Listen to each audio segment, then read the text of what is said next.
नमस्कार, आप देख रहे हैं विजय भारत न्यूज 24/7। आइए नजर डालते हैं आज की खास खबर पर। शैलेंद्र एजुकेशन एकेडमी भदसान बाबरपुर औरैया में स्थित है। कॉलेज के प्रबंधक संध्या सिंह बहुत ही सरल और सुशील स्वभाव की महिला हैं। स्कूल की प्रिंसिपल यदुराम सिंह पिछले कई साल से शिक्षा के क्षेत्र में जुड़े हुए हैं। स्कूल की प्रबंधक ने बताया कि कोरोना काल के समय में भी ऑनलाइन लगवा रहे थे क्लासेस। स्कूल की प्रबंधक ने कहा कि शिक्षा उस शेरनी का दूध है जो पिएगा वो दहाड़ेगा। स्कूल के प्रबंधक ने कहा कि अपने जीवन में सिर्फ शिक्षा को आगे बढ़ाने के लिए हमने ये कदम उठाया है। उन्होंने कहा कि कोरोना काल के बाद स्कूल में लगवा रहे थे एक्स्ट्रा क्लासेस। स्कूल की प्रबंधक संध्या सिंह ने कहा कि बिना शिक्षा के मनुष्य जानवर के समान है। मानव जीवन में शिक्षा का सबसे महत्वपूर्ण योगदान है। प्रबंधक ने बताया कि कॉलेज में बिन माता पिता के बच्चों को निःशुल्क पढ़ाया जाता है और गरीब बच्चों को फीस में दी जाती है भारी छूट। स्कूल की प्रबंधक संध्या सिंह ने बताया कि कॉलेज में अनुभवी शिक्षकों द्वारा शिक्षा दी जाती है और शुद्ध पेयजल की व्यवस्था, सीसीटीवी की व्यवस्था है। देखिए औरैया से संपादक कुमार गौरव के साथ आसित की ये खास रिपोर्ट।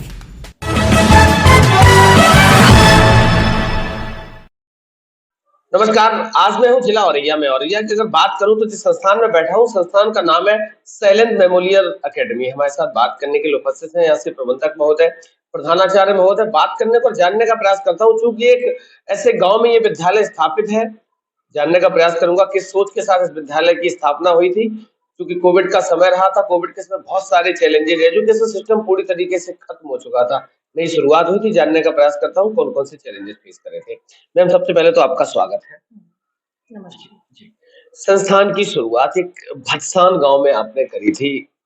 कितने वर्ष पहले संस्थान की शुरुआत हुई थी और किस सोच के साथ शुरुआत? 2017 से मैंने इसकी नींव रखी थी और 2017 में ही हमने इसको खोला था। तो लगभग कम से कम 50 या 85 बच्चे तक आ गए थे स्कूल में। तो मैंने ये सोचकर इस गांव में स्कूल खोला था कि हम अपने आसपास के क्षेत्र में जो पेरेंट्स बाहर नहीं भेज सकते हैं बच्चों को, उन बच्चों को हम शिक्षा प्रदान करें। मुझे नहीं लगता है कि यहाँ के गार्जियन इटावा या अदर इसमें भेज पाएंगे। कम पैसों में अच्छी शिक्षा, अच्छी जागरूकता देना मेरा एक मकसद है। कोरोना काल का जो समय रहा था, आपने देखा 2 साल पूरी तरीके से शिक्षा व्यवस्था चौपट हो गई थी। क्या-क्या परेशानियां आपको फेस करनी पड़ी? उस समय बच्चे भी घर में बैठ गए थे भाई, डर के मारे। गार्जियन नहीं भेजना चाहता था बच्चों को अपने। तो मुझे कोरोना काल में मैंने 1 साल तो बिल्कुल बंद ही रहा है। फिर जब मैंने खोला फरवरी में, तो लमसम 50 के लगभग बच्चे आने लगे थे। तब मुझे टीचर भी मिलना मुश्किल हो गया था। तो उसमें सहयोग दिया मेरे प्रिंसिपल साहब ने और मैं, और एक टीचर मेरी ही बहन है, उसने खोला। उसमें भी मैंने बंद नहीं किया, चलाते रहे। कम से कम 6 महीने मैंने बिना फीस के उन बच्चों को शिक्षा प्रदान करी, 3 टीचरों ने मिलकर बस। कोविड के समय सरकार का क्या सहयोग रहा था प्राइवेट संस्थान में? कुछ भी नहीं।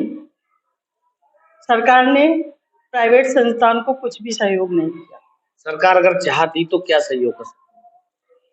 अब मुझे ये नहीं लगता क्या सहयोग कर सकती थी। जैसे कुछ नहीं कर सकती थी, कम से कम जो हमारे टीचर्स थे उनका सहयोग कर सकते थे। बहुत सारी चीजें ऐसी थी।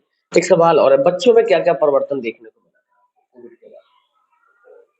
गाँव के बच्चे हैं, क्या परिवर्तन देखने को मिलेगा? घर में बैठ जाएंगे तो फिर गाँव की तरह ही बिहेव करेंगे। जो हमने सिखाया था उनको 1 साल में मैंने बहुत अच्छा कर लिया था।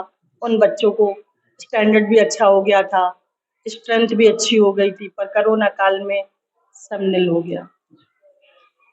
सर एक सवाल आपसे है। कोरोना, जैसे मैम ने बताया कि कोरोना काल के समय पूर्णतः शिक्षा व्यवस्था चौपट हो गई थी। आप रूरल के बच्चे आपसे जुड़े हो। क्या प्रयास किया, क्या एफर्ट करे, एजुकेशन को पटरी पे कैसे लाए आप? हम लोगों ने क्षेत्र में लोगों से संपर्क किया कोरोना काल के बाद और उनसे ये कहा कि भाई आपका जो नुकसान हुआ उसकी भरपाई हम लोग ज़्यादा मेहनत करके करने की कोशिश करेंगे। कोरोना काल में भी हम लोगों के यहाँ ऑनलाइन क्लासेस बच्चों की लगती रही। हम 3 लोग उस समय यहाँ पर विद्यालय में थे और हम लोगों ने भी ये भी प्रयास किया जो बच्चे कोरोना काल के बाद यहाँ पर आते थे, उन लोगों के लिए हम लोगों ने मास्क की व्यवस्था की और हैंड वॉश भी रखा, सैनिटाइज़र भी रखा। अ, शिक्षा का कितना जो गैप हुआ था, उसके लिए और एक्स्ट्रा के प्रयास अब क्या करेंगे? कितना और समय लगेगा? इसके लिए हम लोगों को एक्स्ट्रा मेहनत भी करनी पड़ रही है और लगभग बच्चे जो है रिकवर कर चुके हैं और हमारे ख्याल से अगर ऊपर वाले की मेहरबानी रही तो बहुत अच्छे बच्चे निकलेंगे, ये हमें पूरा विश्वास है। एक सवाल और आपसे है, जो पेरेंट्स आपके साथ जुड़े हैं और जो अभी आने वाला सत्र है, जो लोग आपके साथ जुड़ेंगे, उनसे क्या कहना चाहेंगे? मैं अपने अभिभावकों से यही निवेदन करना चाहूँगा कि हमारे यहाँ विद्यालय में बच्चे आपके 6 घंटे रहते हैं। उसमें हम लोग जो मेहनत करते हैं, उसकी केवल वो 1/3 ही घर पे बच्चों को थोड़ा देख-रेख करते रहें, उनको केवल बैठाते रहें, तो बच्चे बहुत अच्छे निकलेंगे। सर, मैम एक सवाल आपसे भी है। बहुत समय हो गया आपको शिक्षा से जुड़े हुए, लंबा अंतराल हो गया, आप बच्चों के बीच में रहते, पेरेंट्स के बीच में रहते। आपने देखा हिंदुस्तान में वेस्टर्न कल्चर, पश्चिमी सभ्यता हावी हो गई। बच्चे अपनी मूल संस्कृति, संस्कारों से दूर जा रहे हैं। आप, संस्थान, प्रिंसिपल साहब, मैनेजमेंट क्या प्रयास करेगा अपनी संस्कृति को बचाने? हम अपनी संस्कृति को बचाने के लिए बहुत जी तोड़ मेहनत करने में लगे हुए हैं। जैसे कि सुबह प्रार्थना होती है, हर ट्यूसडे को मैं हनुमान चालीसा प्रेयर की जगह हनुमान चालीसा मेरे बच्चे बोलते हैं। फिर क्लास में जाकर भी प्रेयर होती है। फिर उसके बाद लंच में भी प्रेयर कर उसके बाद जब लंच होता है तो लंच के पहले हम लोग ये कोशिश करते हैं कि क्यू में जाके मेरे बच्चे बिल्कुल डिसिप्लिन में जाके हैंड वॉश करके आएँ। इससे बच्चों के अंदर जैसे कि स्कूल में कर रहे हैं तो हम सिखाएँगे तभी तो करेंगे। घर में कई पेरेंट्स ऐसे होते हैं जो बच्चों को नहीं सिखा पाते हैं। उनके अंदर नहीं जागरूकता होती कि नहीं बच्चे जाओ हैंड वॉश करके आओ तब खाना खाओ। तो हम लोग ये कोशिश करते हैं कि हर बच्चा जाने कि खाना खाने से पहले हमें हैंड वॉश करना चाहिए।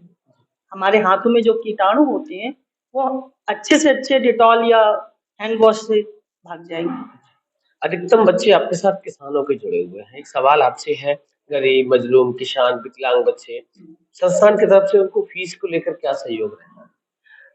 जैसे कोई गार्जियन है वो फीस नहीं दे पा रहा है तो मेरी ये कोशिश रहती है कि मैं छोड़ूं। जिसलिए मैंने ये स्कूल खोला है कि मेरे बच्चे जागरूक हो। अगर पेरेंट्स के पास नहीं है तो कोई बात नहीं, मैं फीस माफ कर देती हूँ। आखिरी सवाल आपसे है, चंद दिनों का समय रह गया, नववर्ष का आगमन है। अगले साल नया सेशन भी आपको मिलेगा, क्योंकि फिर 2 साल जो गैप रहा था, 2 सेशन आपको मिले हैं। नए सत्र की और नए वर्ष की आपकी तरफ से जो बच्चे आपके साथ जुड़े उनके पेरेंट्स को, प्रदेश देशवासियों को क्या शुभकामनाएं? मैं ये चाहूँगी कि मैं अपने स्कूल को बहुत ऊपर तक ले जाऊँ। मेरा ये एक सपना है। ऊपर फिर भगवान मालिक है। तो एक कंप्यूटर लैब बनाना चाहती हूँ और एक लाइब्रेरी।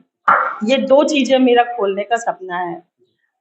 बाकी बिल्डिंग में आने वाले वर्ष में बिल्डिंग भी बनाने की कोशिश कर रहे हैं। और मेरे स्कूल से जो 8 के बच्चे हैं, वो ये कह रहे हैं कि मैम 9th क्लास और 10th क्लास आप यहीं खोल दो। तो ये भी मेरा एक सपना है, जिसको पूरी करने के लिए मैं और प्रिंसिपल सर और सब लोग डायरेक्टर सर कोशिश में लगे हुए हैं। हमारी शुभकामनाएं आपके साथ हैं। सर, आखिरी सवाल आपसे, नववर्ष की आपकी तरफ से क्या शुभकामनाएं?